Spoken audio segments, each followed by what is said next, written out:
The chaotic John Wick timeline has finally been confirmed. This is Nerdist Now. It's been nearly 4 long years since John Wick has tactically blasted his way through theaters, but thankfully for all of us, the long, long wait is over, as John Wick has finally returned to the movies. And great news, the movie rules! Gosh, I love movies. The John Wick franchise, to put it lightly, is jam-packed with action, stunts, car fighting, attack dogs, coin-based currencies, ever-growing lore, and Peter Stormare. Who the f can do that? It's also been around since 2014. Yes, the original John Wick film is creeping up on its 10th anniversary. And when you hear that and think of all the globe-trotting and melon-busting that Mr. Wick has done across 3 movies, it may seem like a lot of time has passed in John Wick's world. But actually, John Wick's timeline is incredibly short. Good thing Keanu Reeves has the qualities of an ageless vampire. He should have been Morbius.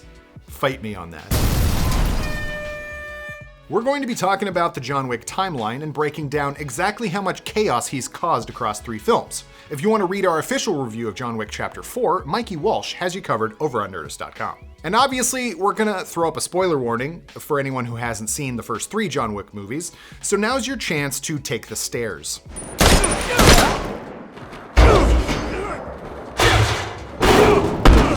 Still here? Of course you are. Or you left this playing in the background, which is also fine. Director and absolute Chad Stahelski officially confirmed John Wick's timeline and the super short in-universe time that passes from chapters 1 to 3. But he did add that there's a little room for variability. While speaking to Collider, Stahelski talked about his and Keanu's views on the timeline. Quote, "Well, we figured the first 3 movies almost happened in like a week and a half, somewhere in there. That's my version. I think Keanu's is a little different, and I think this, Chapter 4, is like 6 months later. So within a year, I think it all happens.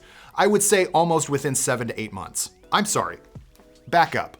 The first 3 chapters take place in the span of a week and maybe a few days? That means within that time, John heads from Long Island to Manhattan to seek his dog revenge, and then back to Strong Island before he gets blown up and heads back to New York to reluctantly complete his marker for Santino D'Antonio. Then he hops a plane to Rome to do some wet work, and then jets back to New York for just a minute before he's flying off to the Moroccan Continental to meet with Sophia and her pooches, who eventually leave John to wander in the desert in search of the Elder, who gives John the task of killing Winston to show his fealty to the High Table. John then flies back to New York minus 1 finger and makes one final trip from the top of the building to the ground before he's rescued by the Bowery King. You want the math on that? We did the math. That's 15,932 frequent flyer miles, or whatever that equals in gold coins. Not to mention all the traffic he had to deal with on the Queensboro Bridge, am I right?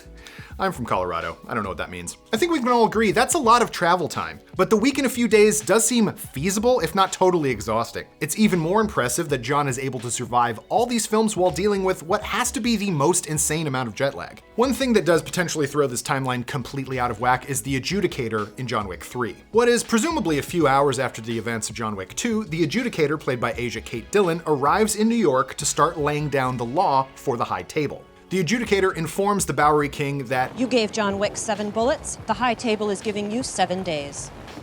7 days for what exactly? To settle your affairs. Now this very likely could have happened a few hours after John and his dog are on the run at the end of Chapter 2, which gives Chad's week and a few days some legs to stand on. We still find it hard to believe that this all takes place in 2014 because nobody once mentions the Ice Bucket Challenge.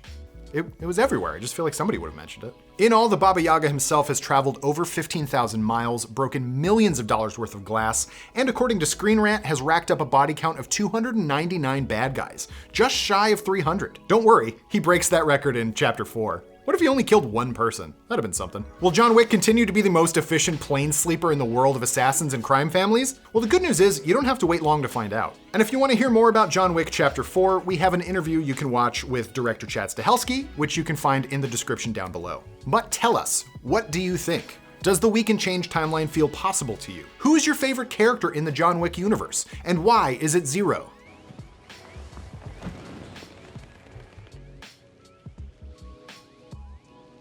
You remember him. He's the Iron Chef guy. That was a pretty good fight, huh? Let us know in the comments below. Thank you for watching. And for the latest and greatest in the world of pop culture, stay tuned to Nerdist.com.